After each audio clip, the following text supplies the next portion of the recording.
درود فراوان خدمت شما عزیزان دل. ولی اینجا مترو میدان ساعته.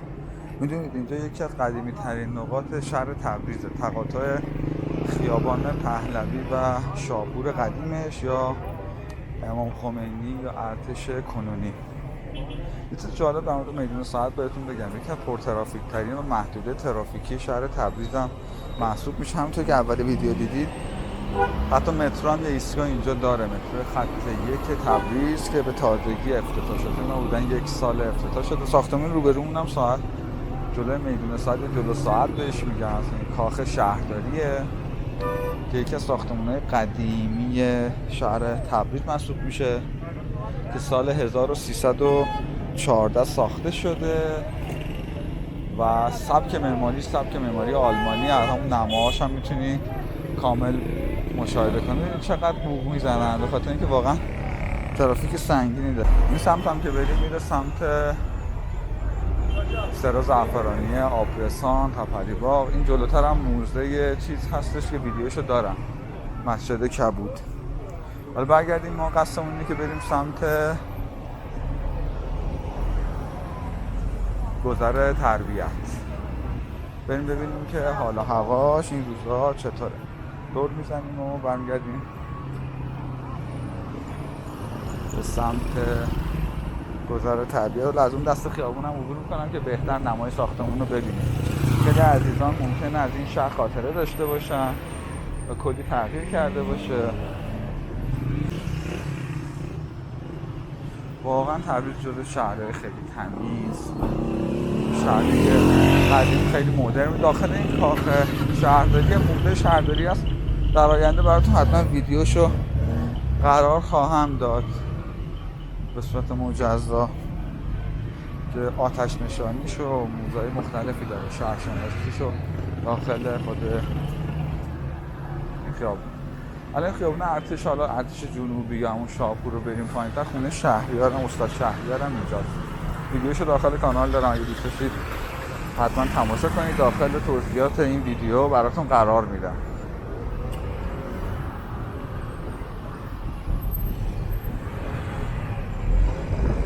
اینجا از ساعت 10 صبح تا 2:30 بعد از ظهر محدوده زوج و فرد محسوب میشه.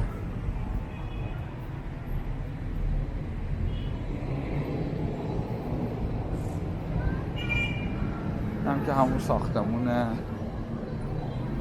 سال 1314 یا کاخ شهرداری.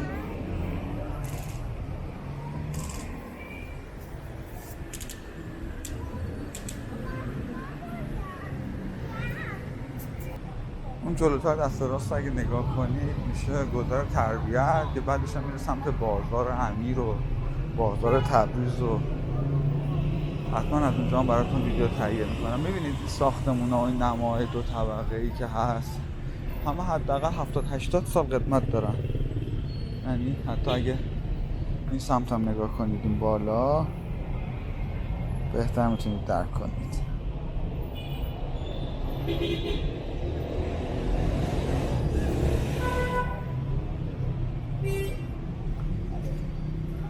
این چسبا و این رنگایی که پایین درخت‌ها زدن برای اینکه درخت‌ها بوسیده نشه یا حشرات جذب بشه، قبلا فقط چسب می‌زدن، به تازگی این چسبا دیگه وارد نمیشه و همین رنگ حالت رنگ میزنن که حشرات و موریانه و اینجور چیزا به درخت نزن.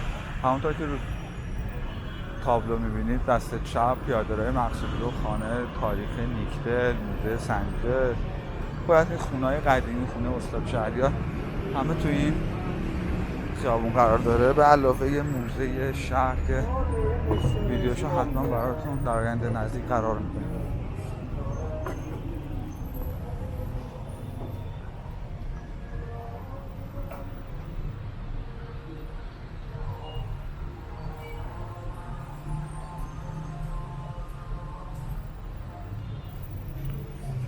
با هم بریم اون دست. اینجا دقیقا میشه گذر تربیت. با هم بریم واردش بشیم. میبینید شهرداری اکثر مغازه‌ها رو با یه حالت مشخص اسمشون رو نوشته. اینجا خط بیارتی هم داره، اتوبوس‌های تندرو الان تو تصویر دارید میبینید.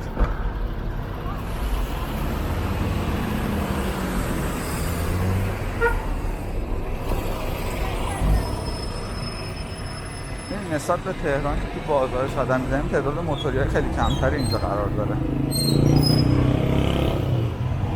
بریم با هم وارد این گذر زیبا بشیم، پر از مغازه‌های مختلف.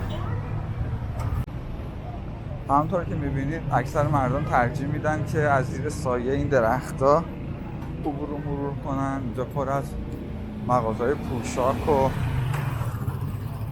لباس زنانه و مردانه هستش. یه پیاده‌رو خیلی تاریخی. متاسفانه اینجا موتور زیاد رد میشه. من اشتباه فکر میکردم. این موتور سفرهایی که همیشه همه جا هستن. نوشیدنی خنک هم که همیشه میچسبه تو این فصل از سال.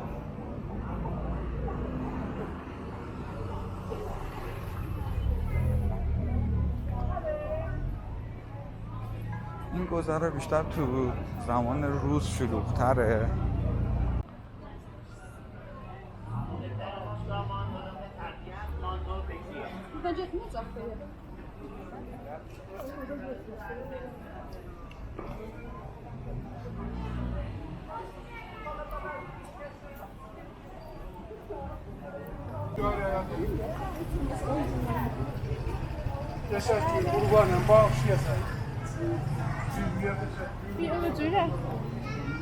واقعا سایه این درخت‌ها اینجا رو خیلی خنک کرده. این بافت اینجا یه تعداد مغازه‌ها تغییر کرده، یه تعدادش از همون قدیم مونده، ولی فکر می‌کنم 80% تغییری نکرده، همون دو طبقه‌ای که بوده. حالا جز اون مراکز خریدی که اینجا به تازگی احداث شده.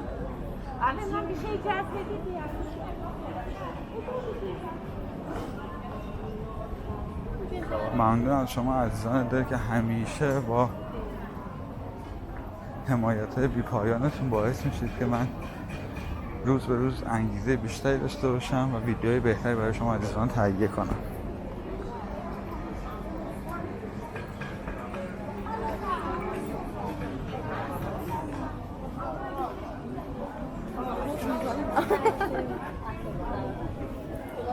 قیمت اینجا فکر می‌کنم قیمت مناسبی می‌بینی، شبیه باغ سپهسالار تهران اگه خاطرتون باشه یه جوری شبیه اونجا هستش.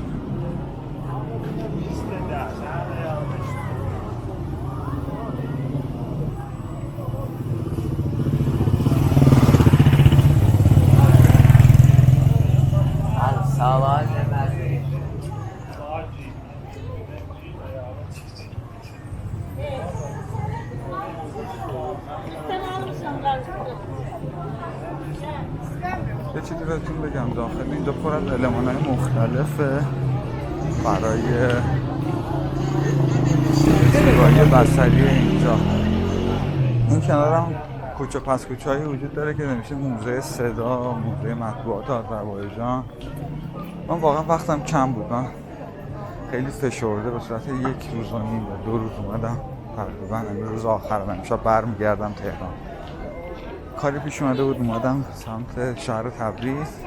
حتما براتون ویدیوهای بهتر و بیشتری از شهر تبریز، شهرهای دیگه میذارم. کمی مشغله کاری من تموم بشه حتما خیلی عزیزان شهرهای دیگه هم دوست دارم بریم شهرشون رو ویدیو تهیه کنیم.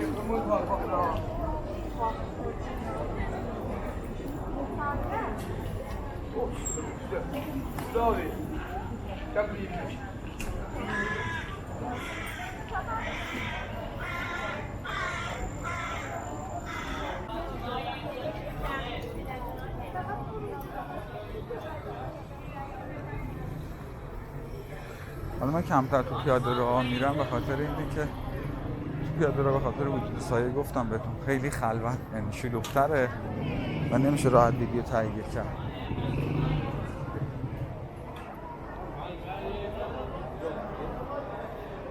تقریبا رسیدیم به انتهای مسیر، سر میریم تا لب چهارراه، بعدش میرم داخل این بازارچه‌ای که اینجا هست و بعد از حضورتون مرخص میشم.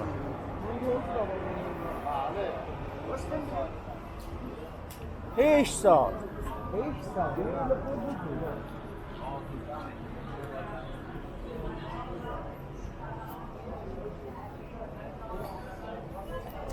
رو اکثر مغازه‌ها قیمتشون ننوشته بودن، ولی مطمئناً قیمت‌های مناسبی دارن که مردم به این شلوغی میان داخل بازار برای خرید.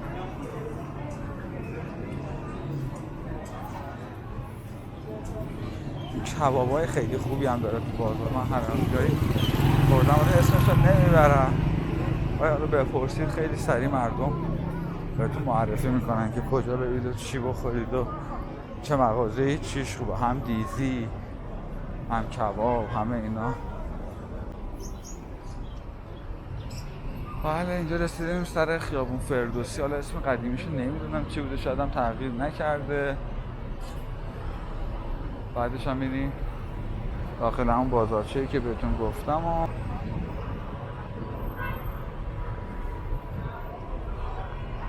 آفتاب هی میره پشت ابر میاد بیرون، به خاطر همین شدت نور هی تغییر میکنه.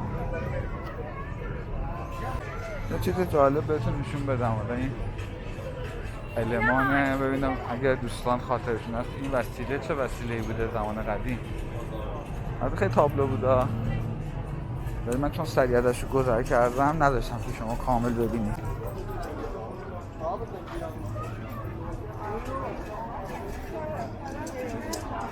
شبای خیلی خنکی داره ولی روزاش واقعا خوبه. درست الان آفتاب شدید داره میخوره تو صورت من، ولی باز نسبت به تهران خیلی هوای بهتری داره. بریم داخل بازارچه.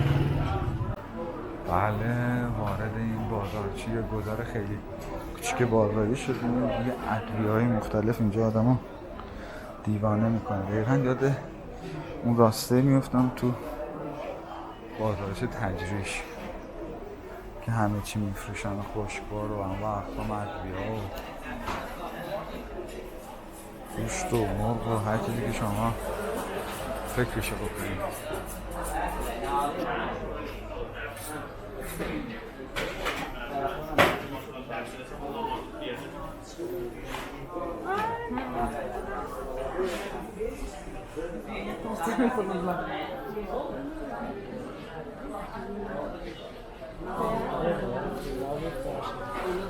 یه چیزایی هم داریم مخصوص خود شهر تبریز دیگه. حالا من گل محمدی رو بهتون بگم، یکی از اون شاخص باقلوا، این حلواها، خیلی چیزا هست.